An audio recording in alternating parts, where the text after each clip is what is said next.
Treasure Island by Robert Louis Stevenson, as read to you by me, Mars. Part 5. My Sea Adventure. Chapter 22. How my sea adventure began.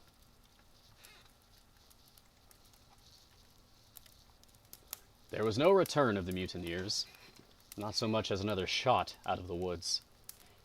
They had got their rations for that day, as the captain put it, and we had the place to ourselves and a quiet time to overhaul the wounded and get dinner.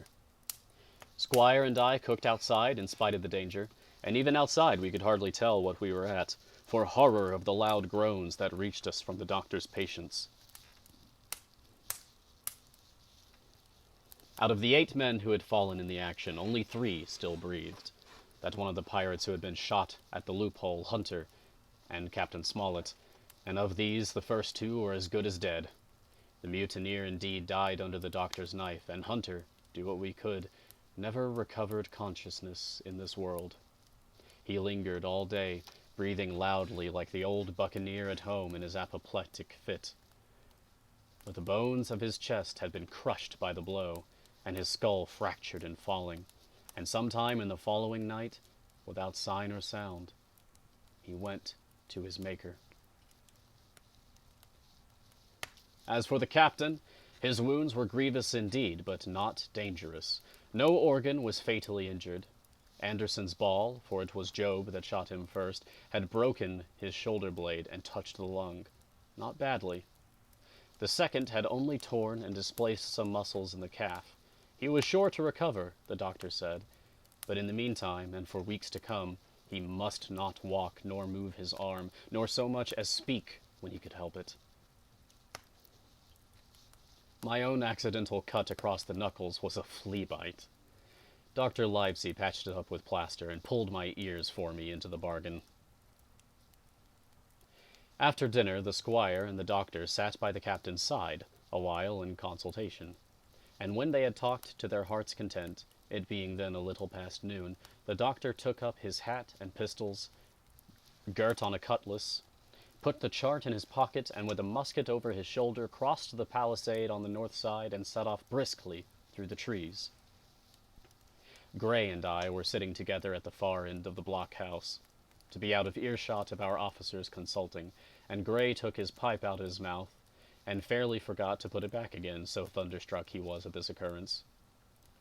"Why, in the name of Davy Jones," said he, "is Dr. Livesey mad?" "Why, no," says I. "He's about the last of this crew for that, I take it." "Well, shipmates," said Gray, "mad he may not be, but if he's not, you mark my words, I am." "I take it," replied I. "The doctor has his idea, and if I am right, he's going now to see Ben Gunn."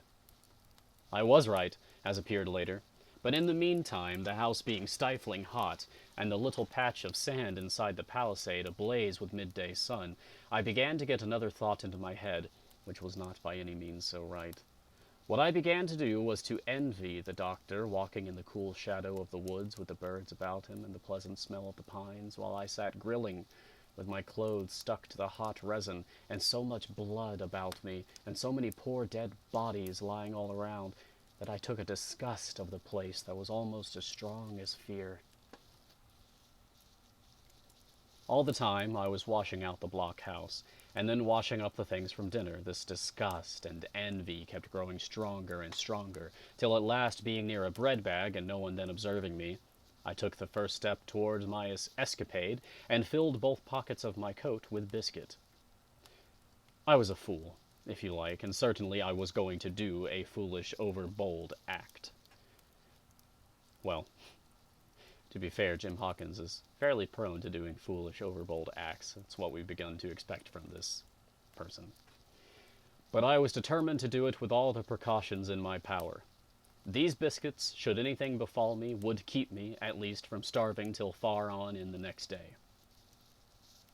The next thing I laid hold of was a brace of pistols, and as I already had a powder horn and bullets, I felt myself well supplied with arms. As for the scheme I had in my head, it was not a bad one in itself. I was to go down the sandy spit that divides the anchorage on the east from the open sea, find the white rock I had observed last evening, and ascertain whether it was there or not that Ben Gunn had hidden his boat, a thing quite worth doing, as I still believe. But as I was certain I should not be allowed to leave the enclosure, my only plan was to take French leave and slip out when nobody was watching, and that was so bad a way of doing it as made the thing itself wrong. But I was only a boy, and I had made my mind up. Well, as things at last fell out, I found an admirable opportunity. The squire and Gray were busy helping the captain with his bandages. The coast was clear. I made a bolt for it over the stockade and into the thickest of the trees, and before my absence was observed, I was out of cry of my companions.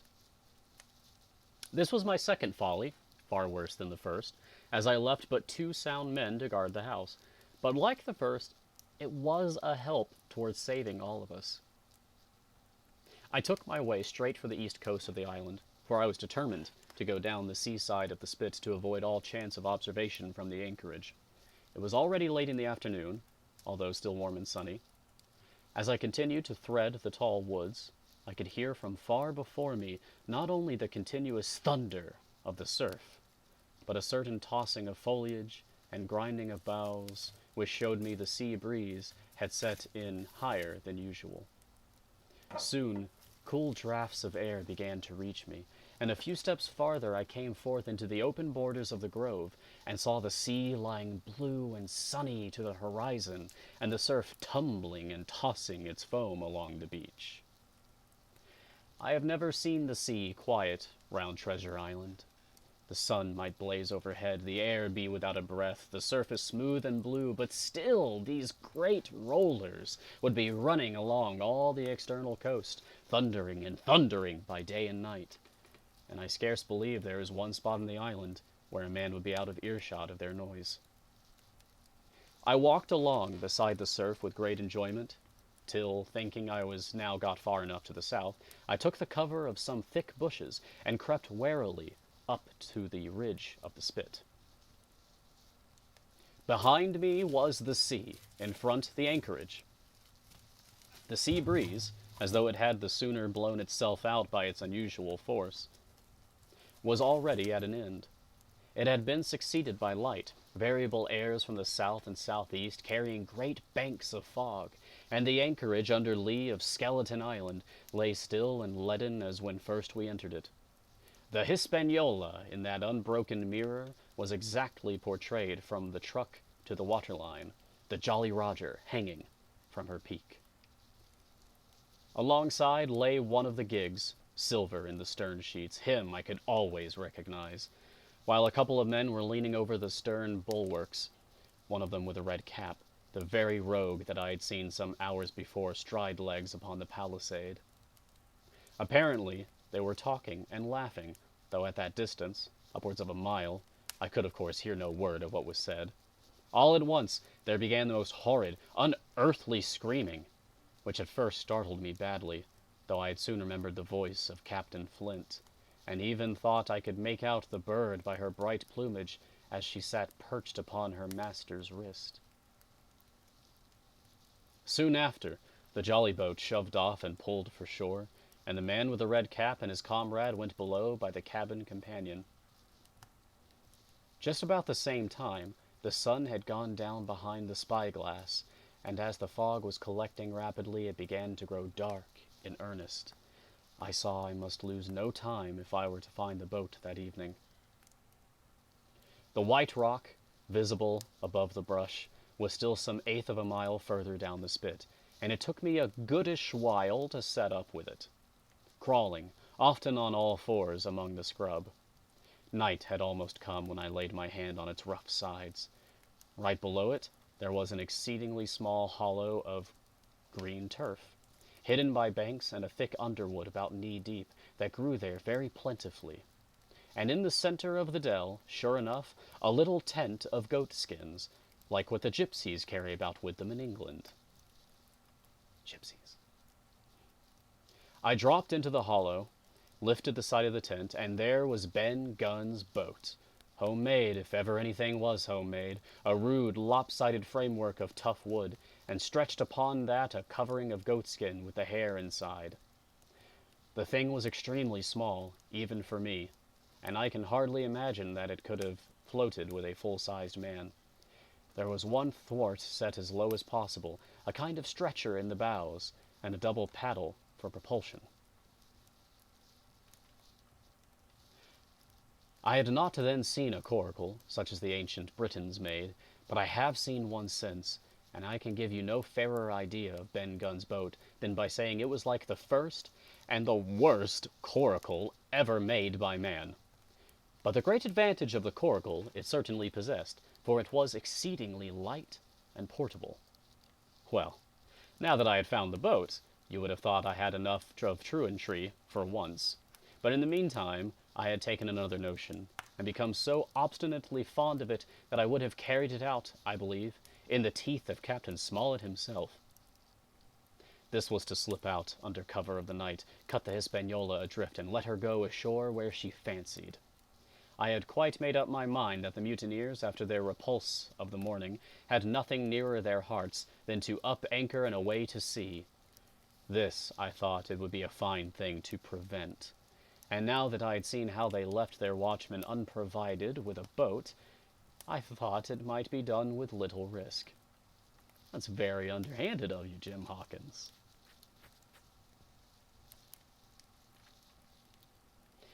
Down I sat to wait for darkness, and made a hearty meal of biscuit. It was a night out of 10,000 for my purpose. The fog had now buried all heaven. As the last rays of daylight dwindled and disappeared, absolute blackness settled down on Treasure Island. And when at last I shouldered the coracle and groped my way stumblingly out of the hollow where I had supped, there were but 2 points visible on the whole anchorage. One was the great fire on shore, by which the defeated pirates lay carousing in the swamp. The other, a mere blur of light upon the darkness, indicated the position of the anchored ship. She had swung round to the ebb. Her bow was now toward me.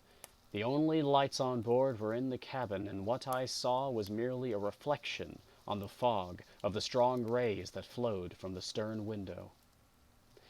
The ebb had already run some time, and I had to wade through a long belt of swampy sand, where I sank several times above the ankle, before I came to the edge of the retreating water, and wading a little way in, with some strength and dexterity, set my coracle, keel downwards, on the surface.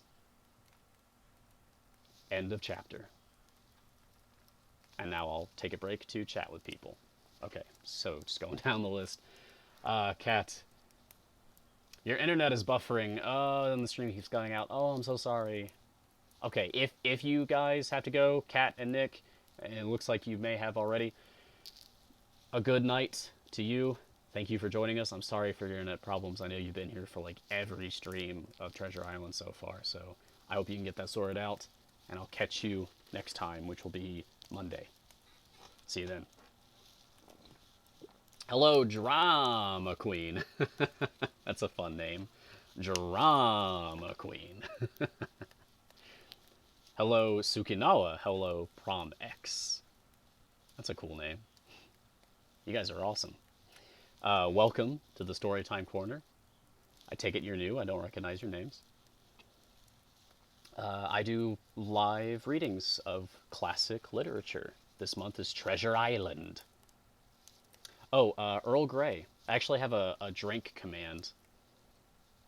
Oh, I'm so sorry, Sukinawa. I'm just very forgetful. You know, with over 100 people following me, it's... Please forgive me for that. It's my bad. There you go, Blue Kobold. Yes. I have a wonderful bot, Gutenbot. This is Guten. He's my ghost that lives in my mugs. Yeah, people ask me a lot what I'm drinking, so I set up a command. You want Mars 1 back?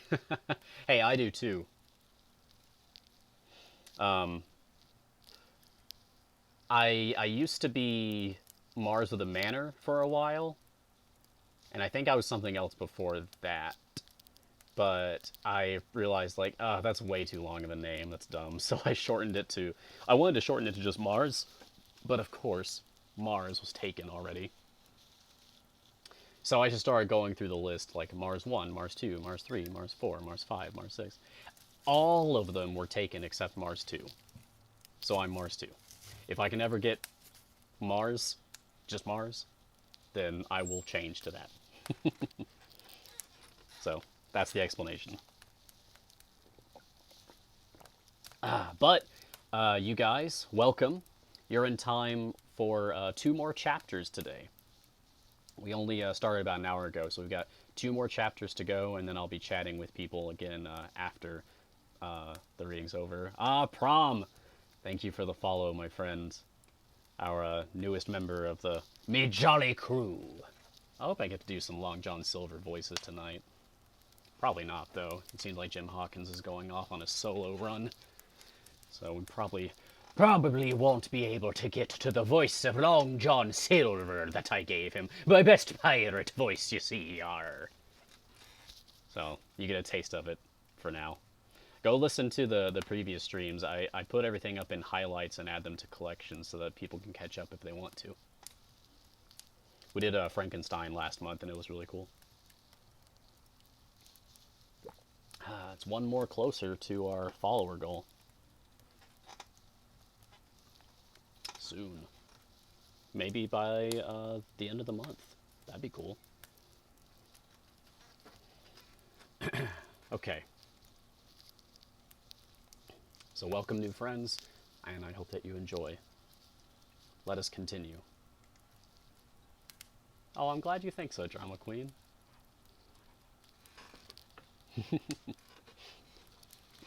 I get a lot of compliments here.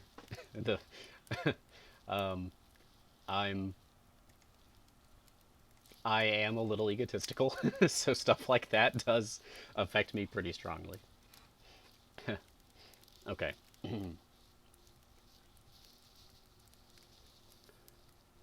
Chapter 23. The Ebb Tide Runs.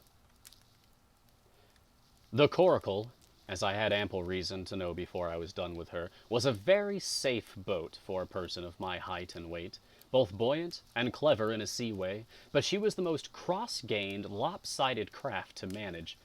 Do as you please, she always made more leeway than anything else, and turning round and round was the maneuver she was best at.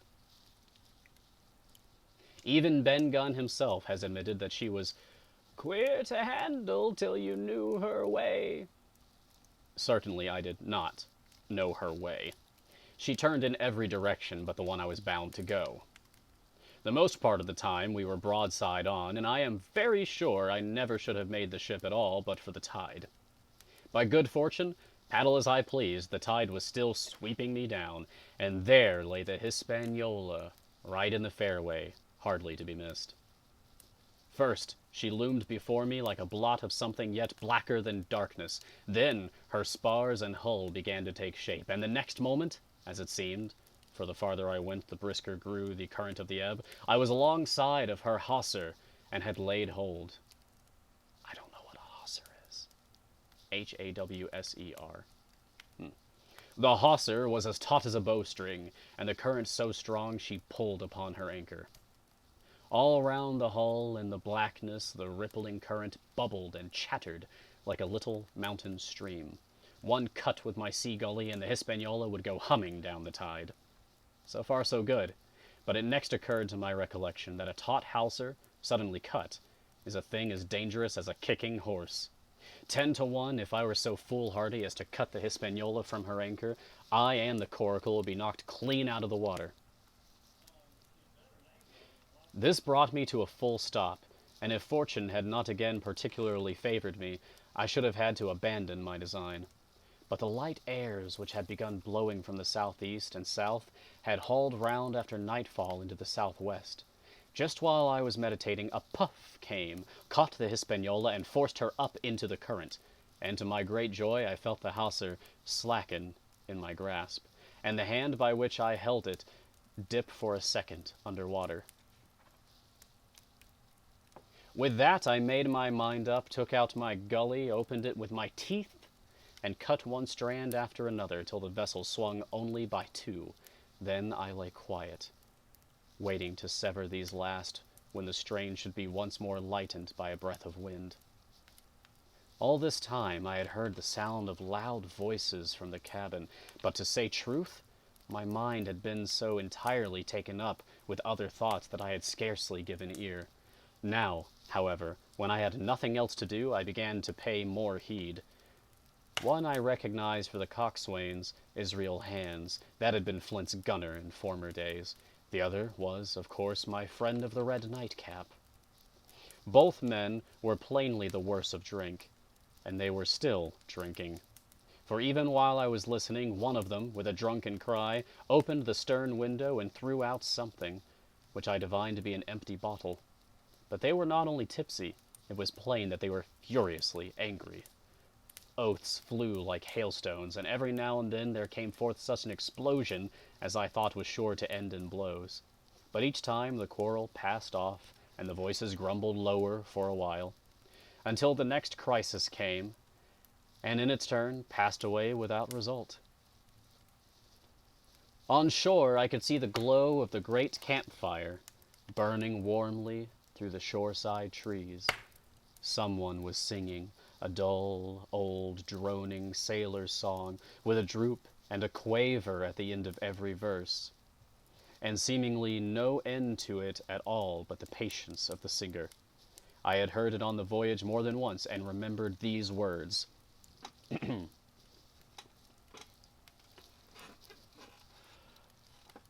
But one man of her crew alive, what put to sea with 75? And I thought it was a ditty rather too dolefully appropriate for a company that had met such cruel losses in the morning. But indeed, from what I saw, all these buccaneers were as callous as the sea they sailed on. At last the breeze came. The schooner sidled and drew nearer in the dark. I felt the hawser slacken once more, and with a good, tough effort, cut the last fibers through. The breeze had but little action on the coracle, and I was almost instantly swept against the bows of the Hispaniola. At the same time, the schooner began to turn upon her heel, spinning slowly, end for end, across the current. I wrought like a fiend, for I expected every moment to be swamped, and since I found I could not push the coracle directly off, I now shoved straight astern. At length I was clear of my dangerous neighbor, and just as I gave the last impulsion, my hands came across a light cord that was trailing overboard across the stern bulwarks. Instantly I grasped it. Why I should have done so I can hardly say. It was at first mere instinct, but once I had it in my hands and found it fast, curiosity began to get the upper hand, and I determined I should have one look through the cabin window. I pulled in, hand over hand, on the cord, and when I judged myself near enough, rose at infinite risk to about half my height, and thus commanded the roof and a slice of the interior of the cabin.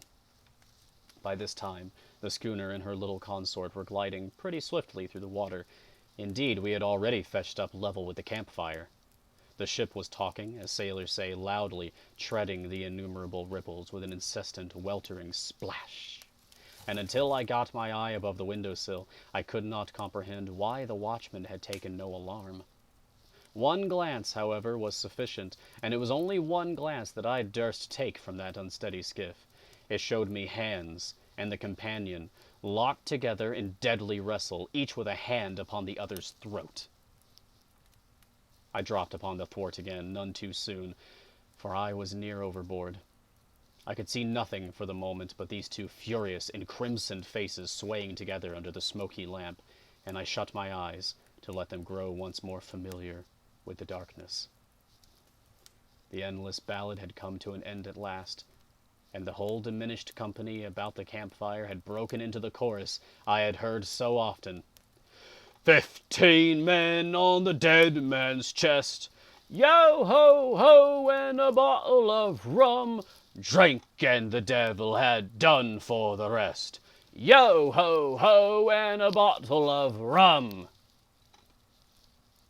I was just thinking how busy Drink and the Devil were at that very moment in the cabin of the Hispaniola, when I was surprised by a sudden lurch of the coracle. At the same moment she yawed sharply, and seemed to change her course. The speed in the meantime had strangely increased. I opened my eyes at once. All round me were little ripples, combing over with a sharp, bristling sound, and slightly phosphorescent. The Hispaniola herself, a few yards in whose wake I was still being whirled along, seemed to stagger in her course, and I saw her spars toss a little against the blackness of the night. Nay, as I looked longer, I made sure she also was wheeling to the southward. I glanced over my shoulder, and my heart jumped against my ribs. There, right behind me, was the glow of the campfire.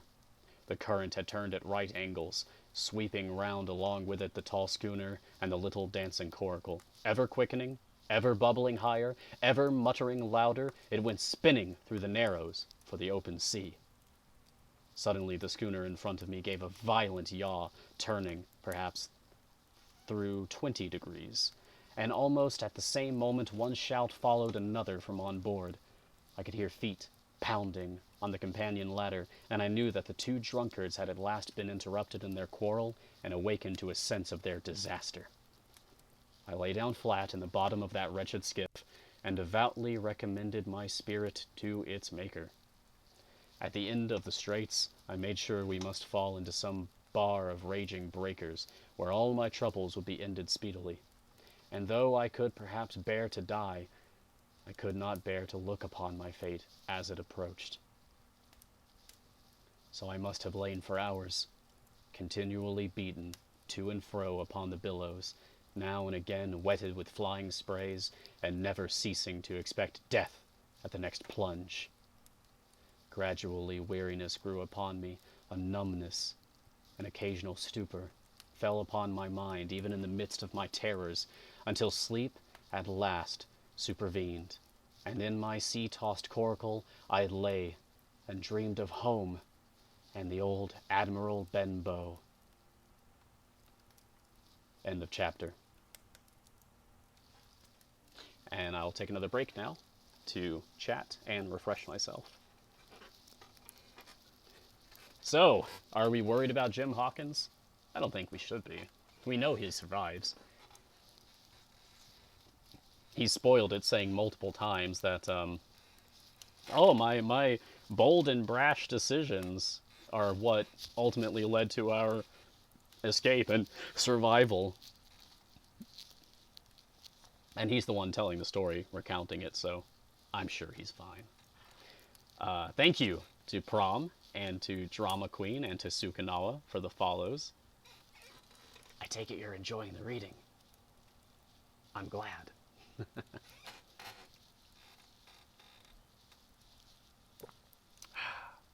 Because I enjoy doing it. I love storytelling, and this is quickly growing into one of my favorite hobbies, of just reading stories for you people. You're one handsome gentleman. Oh my. Oh, I thank you, Suddenly Drawn. I really appreciate your kind compliment there.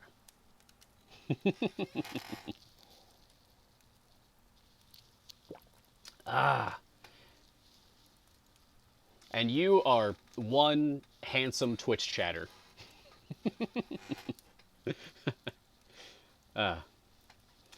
Welcome aboard, matey. I take it you must be new here, so we do live readings of classic literature here at the Storytime Corner. I do unique voices, and it's a blind read. I've never read Treasure Island before, so I'm really having a great time. And I hope that you do too.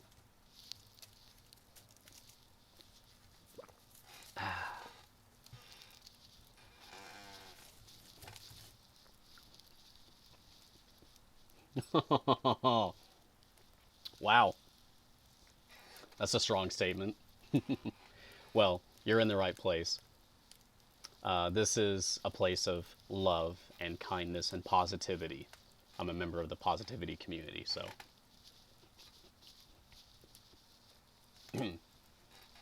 Perry. Oh, I think you mean Petey. Me birdie, Petey. This here's Petey. Here's me lookout. And over here is Goo, short for Guten, Gutenbot, the ghost that lives in my mugs. Goo here's me first mate. Gutenbot is my bot that I set up for the stream. Has all kinds of fun commands.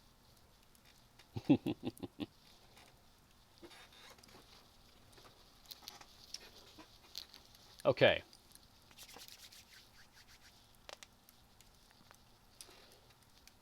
Let's get through this final chapter. Wow, that was really fast. That chapter is only like 10 minutes it took. Jeez. Maybe we'll do a little more today. Maybe I'll go off my schedule and do a little bit more if I'm feeling up to it. See, I have to adapt anyway because I have to skip next Thursday, which would have been the finale. So it's probably a good idea to adapt what we're doing so that I can wrap up on Wednesday instead. Okay, let's see how I feel after I get through this chapter. Ready? I am.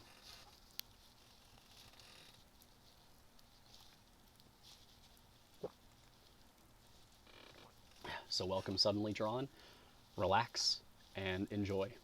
And if you like what you hear, give us a follow. Okay.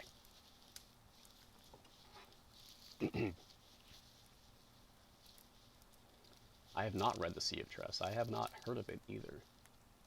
I'll add that to my list of things to look up. I do take recommendations, but it's of course up to me whether I want to follow up on that or not. Okay, I've made a note of it, so I'll look that up later. If it's public domain, then it's fair game. That's a good phrase. Might have to do something with that. I like that. Okay. Oh, do you mean Sea of Trees? It's probably Sea of Trees, huh? Let me just correct that.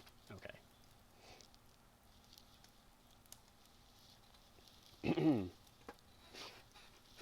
Chapter 24. The Cruise of the Coracle. It was broad day when I awoke and found myself tossing at the southwest end of Treasure Island. The sun was up, but was still hid from me behind the great bulk of the spyglass, which on this side descended almost to the sea in formidable cliffs. Hull Bowline Head and Mizzenmast Hill were at my elbow, the hill bare and dark, the head bound with cliffs 40 or 50 feet high and fringed with great masses of fallen rock. I was scarce a quarter of a mile to seaward, and it was my first thought to paddle in and land. That notion was soon given over. Among the fallen rocks the breakers spouted and bellowed. Loud reverberations, heavy sprays flying and falling, succeeded one another from second to second, and I saw myself, if I ventured nearer, dashed to death upon the rough shore, or spending my strength in vain to scale the beetling crags. Nor was that all, for crawling together on flat tables of rock, or letting themselves drop into the sea with loud reports, I beheld huge slimy monsters, soft snails, as it were, of incredible bigness, 2 or 3 score of them together, making the rocks to echo with their barkings. What? Barking snails? Oh, wait a second. I have understood since that they were sea lions, and entirely harmless. Okay, that makes more sense.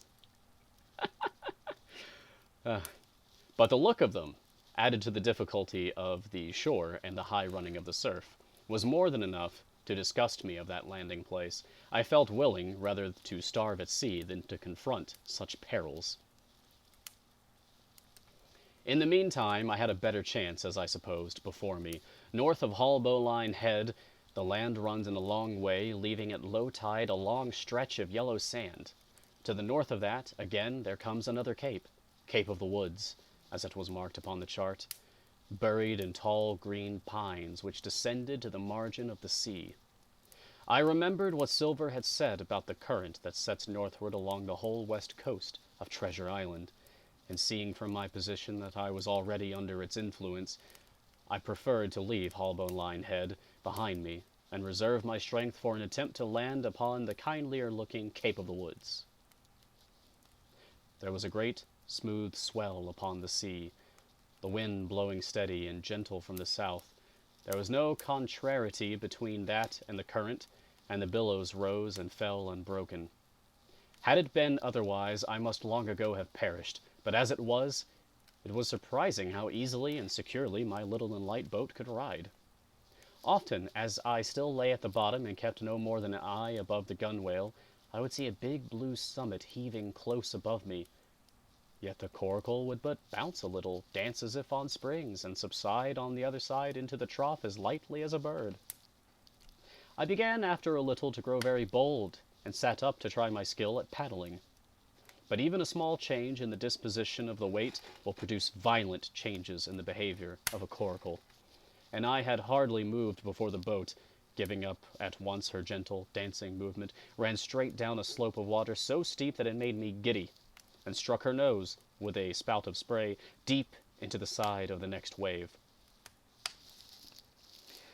I was drenched and terrified, and fell instantly back into my old position, whereupon the coracle seemed to find her head again, and led me as softly as before among the billows. It was plain she was not to be interfered with, and at that rate, since I could in no way influence her course, what hope had I left of reaching land? I began to be horribly frightened, but I kept my head, for all that. First, moving with all care, I gradually bailed out the coracle with my sea-cap. Then, getting my eye once more above the gunwale, I set myself to study how it was she managed to slip so quietly through the rollers. I found each wave, instead of the big, smooth, glossy mountain it looks from shore or from a vessel's deck, was for all the world like any range of hills on dry land, full of peaks and smooth places and valleys. The coracle, left to herself, turning from side to side, threaded, so to speak, her way through these lower parts and avoided the steep slopes and higher, toppling summits of the wave.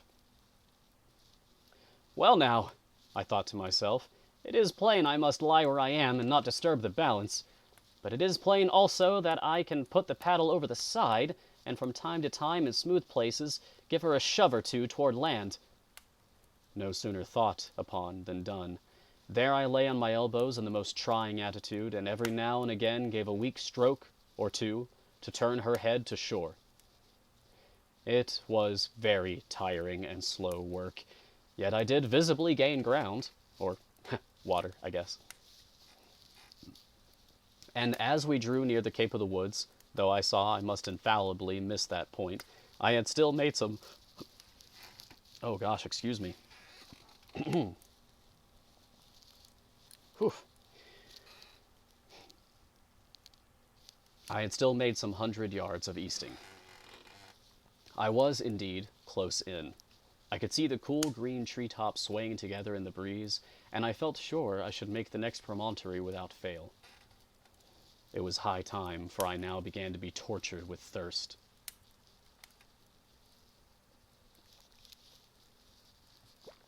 The glow of the sun above, its thousand-fold reflection from the waves, the sea water that fell and dried upon me, caking my very lips with salt, combined to make my throat burn and my brain ache. The sight of the trees so near at hand had almost made me sick with longing, but the current had soon carried me past the point, and as the next reach of sea opened out, I beheld a sight that changed the nature of my thoughts. Right in front of me, not half a mile away, I beheld the Hispaniola under sail. I made sure, of course, that I should be taken, but I was so distressed for want of water that I scarce knew whether to be glad or sorry at the thought, and long before I had come to a conclusion, surprise had taken entire possession of my mind, and I could do nothing but stare and wonder.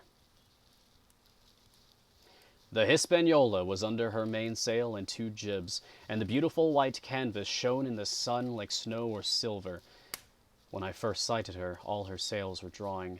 She was lying a course about northwest, and I presumed the men on board were going round the island on their way back to the anchorage.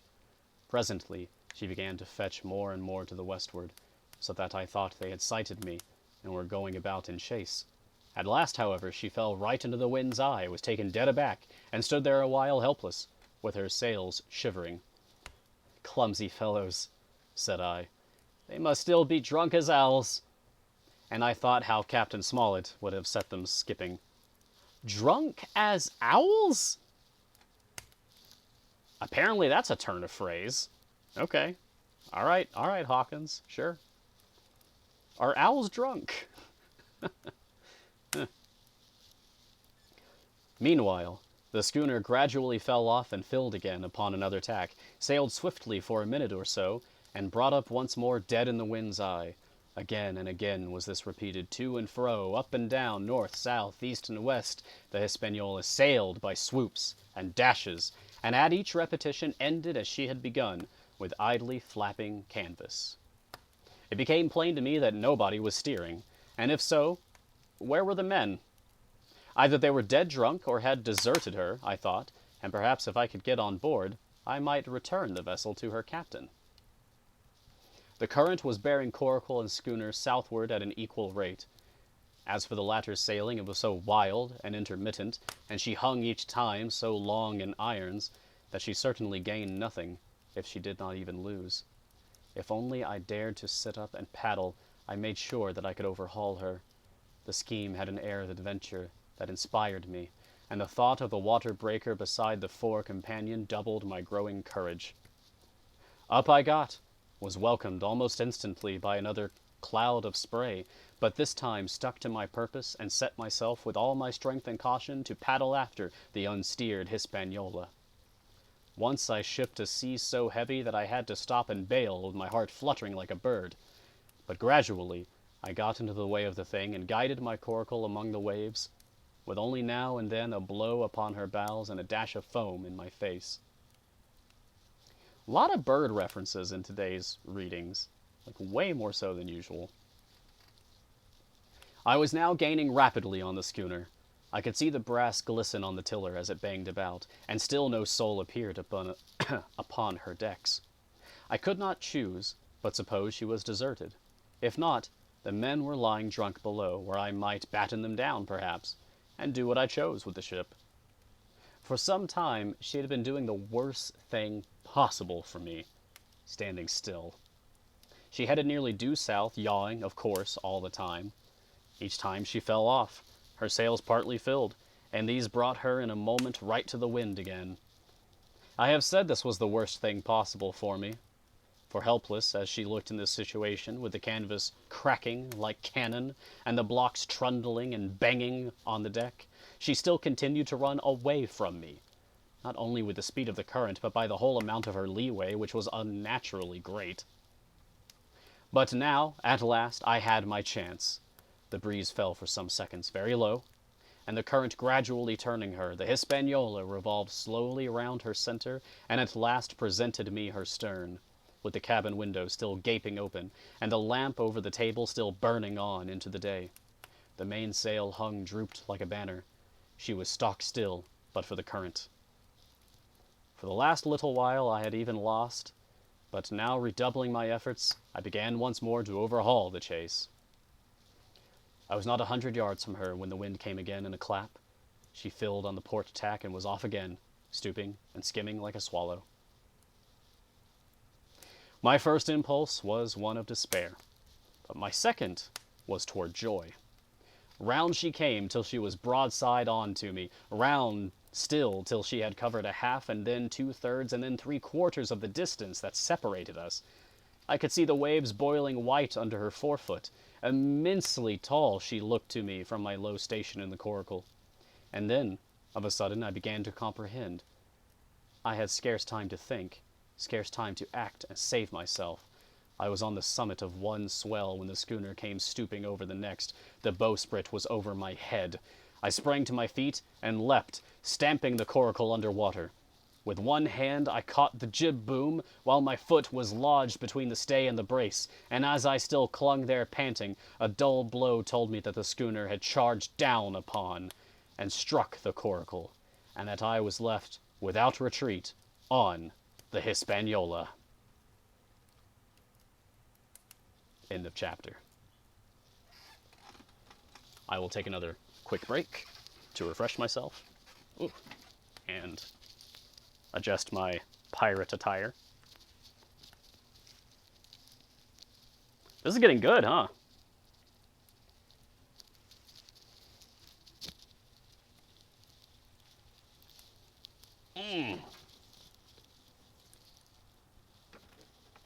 Hoo, hoo, hooch. All right, that's pretty good, Blue Kobold. I like owls. They're spooky and cute, just like ghosts. Maybe owls are ghosts. Nah. Ghosts don't have feathers. That's silly.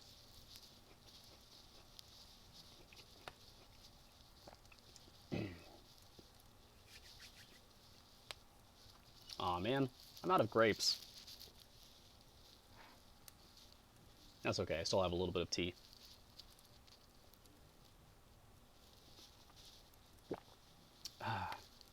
Hey, how do you guys like the lighting situation? I've been experimenting with different things this week. Does this look good, or were previous streams this week better? I'm very curious to hear people's opinion about the lighting.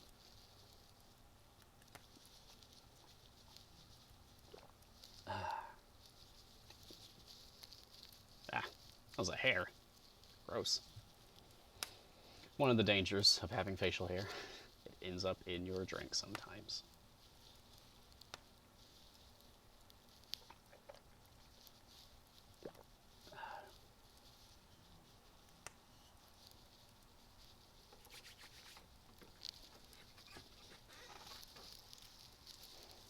Are you still here, Suddenly Drawn?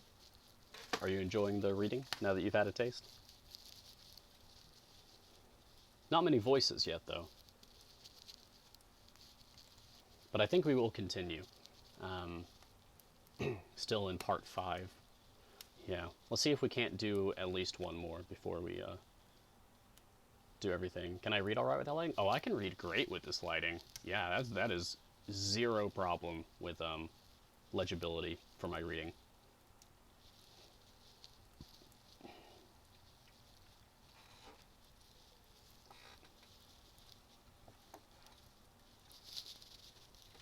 Okay. I am now going off schedule and reading an extra chapter today, so I'm going to have to change what my schedule says after today.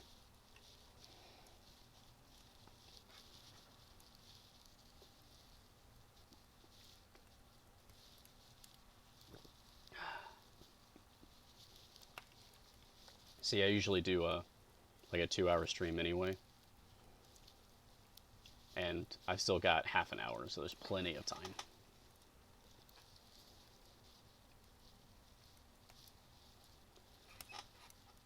Chapter 25. I strike the Jolly Roger. I had scarce gained a position on the bowsprit when the flying jib flapped and filled upon the other tack with a report like a gun.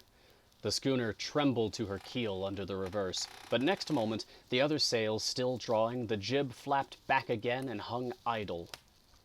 This had nearly tossed me off into the sea, and now I lost no time, crawled back along the bowsprit, and tumbled head foremost onto the deck. I was on the lee side of the forecastle, and the mainsail, which was still drawing, concealed from me a certain portion of the afterdeck. Not a soul was to be seen.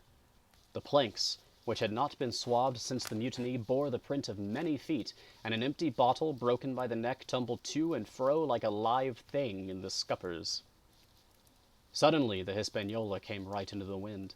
The jibs behind me cracked aloud, the rudder slammed to, the whole ship gave a sickening heave and shudder, and at the same moment the main boom swung inboard, the sheet groaning in the blocks, and showed me the lee afterdeck. There were the 2 watchmen, sure enough, Redcap on his back, as stiff as a handspike, with his arms stretched out like those of a crucifix, and his teeth showing through his open lips. Israel Hands propped against the bulwarks, his chin on his chest, his hands lying open before him on the deck, his face as white under its tan as a tallow candle. For a while the ship kept bucking and sidling like a vicious horse, the sails filling, now on one tack, now on another, and the boom swinging to and fro till the mast groaned aloud under the strain. Now and again, too, there would come a cloud of light sprays over the bulwark, and a heavy blow of the ship's bows against the swell. So much heavier weather was made of it by this great rigged ship than by my home-made lopsided coracle, now gone to the bottom of the sea.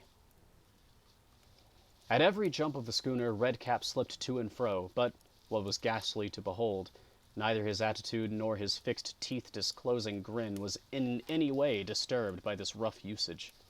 At every jump, too, Hands appeared still more to sink into himself and settle down upon the deck, his feet sliding ever the farther out, and the whole body canting toward the stern, so that his face became little by little hid from me, and at last I could see nothing beyond his ear and the frayed ringlet of one whisker. At the same time, I observed around both of them splashes of dark blood upon the planks, and began to feel sure that they had killed each other in their drunken wrath.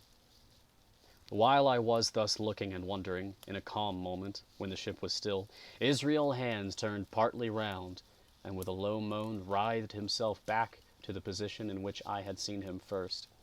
The moan which told of pain and deadly weakness, and the way in which his jaw hung open went right to my heart. But when I remembered the talk I had overheard from the apple barrel, all pity left me. I walked aft until I reached the mainmast.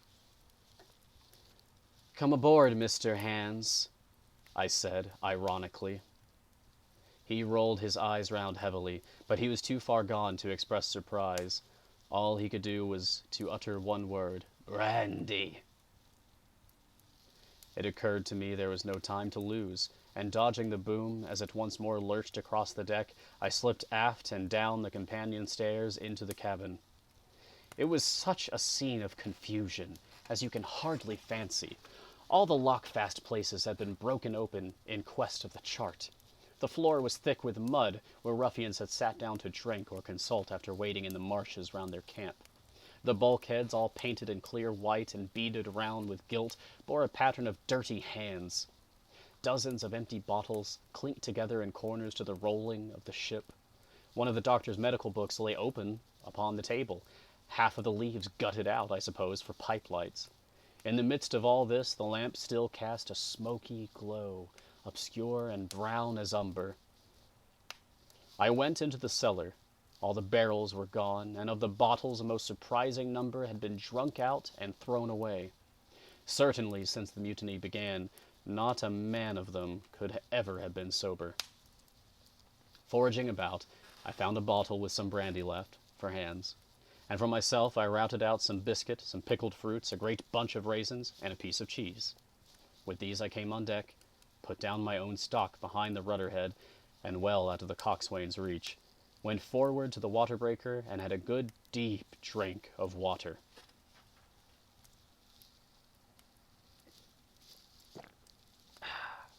And then, and not till then, gave Hands the brandy. He must have drunk a gill before he took the bottle from his mouth. "Hey," said he, "by thunder, I wanted some of that." I had sat down already in my own corner and begun to eat. "Much hurt?" I asked him. He grunted, or rather, I might say, he barked. "If that doctor was aboard," he said, "I'd be right enough in a couple of turns. But I don't have no manner of luck, you see, and that's what's the matter with me. As for that swab, he's good and dead, he is," he added, indicating the man with the red cap. "He wa'n't no seaman, anyhow. And where might you've come from?" "Well," said I, "I've come aboard to take possession of this ship, Mr. Hands, and you'll please regard me as your captain until further notice." He looked at me sourly enough, but said nothing. Some of the color had come back into his cheeks, though he still looked very sick, and still continued to slip out and settle down as the ship banged about. "By the by," I continued, "I can't have these colors, Mr. Hands, and by your leave I'll strike 'em. Better none than these." And again, dodging the boom, I ran to the color lines, handed down their cursed black flag, and chucked it overboard. "God save the King!" said I, waving my cap, "and there's an end to Captain Silver." He watched me keenly and slyly, his chin all the while on his breast. "I reckon," he said at last, "I reckon, Captain Hawkins, he'll kind of want to get ashore now. S'pose we talks." "Why, yes," says I, "with all my heart, Mr. Hands. Say on." And I went back to my meal with a good appetite. "This man," he began, nodding feebly at the corpse, "O'Brien were his name, a rank islander. This man and me got the canvas on her, meaning for to sail her back. Well, he's dead now, he is, as dead as bilge, and who's to sail this ship I don't see. Without I gives you a hint, you ain't that man, as far as I can tell. Now look here, you gives me food and drink and an old scarf or handkerchief to tie my wound up, you do, and I'll tell you how to sail her, and that's about square all round, I take it." "I'll tell you one thing," says I. "I'm not going back to Captain Kidd's anchorage. I mean to get into North Inlet and beach her quietly there." "To be sure you did," he cried. "Why, I ain't such an infernal lubber after all. I can see, can't I? I've tried my fling, I have, and I've lost, and it's you who has the wind of me. North Inlet? Why, I haven't no choice, not I. I'll help you sail her up to Execution Dock, by thunder, so I would." Well, as it seemed to me there was some sense in this, we struck her again on the spot. In 3 minutes I had the Hispaniola sailing easily before the wind along the coast of Treasure Island, with good hopes of turning the northern point ere noon, and beating down again as far as North Inlet before high water, when we might beach her safely and wait till the subsiding tide permitted us to land. Then I lashed the tiller and went below to my own chest, where I got a soft silk handkerchief of my mother's. With this, and with my aid, Hans bound up the great bleeding stab he had received in the thigh, and after he had eaten a little, and had a swallow or two more of the brandy, he began to pick up visibly, sat straighter up, spoke louder and clearer, and looked in every way another man. The breeze served us admirably. We skimmed before it like a bird. There's birds again. The coast of the island flashing by, and the view changing every minute. Soon we were past the highlands, and bowling beside low, sandy country, sparsely dotted with dwarf pines. And soon we were beyond that again, and had turned the corner of the rocky hill that ends the island on the north. I was greatly elated with my new command, and pleased with the bright sunshiny weather, and these different prospects of the coast. I had now plenty of water and good things to eat, and my conscience, which had smitten me hard for my desertion, was quieted by the great conquest I had made. I should, I think, have had nothing left me to desire but for the eyes of the coxswain as they followed me derisively about the deck, and the odd smile that appeared continually on his face. It was a smile that had in it something both of pain and weakness, a haggard old man's smile. But there was, besides that, a grain of derision, a shadow of treachery in his expression, as he craftily watched and watched and watched me at my work. End of chapter. I think that'll do it for us today.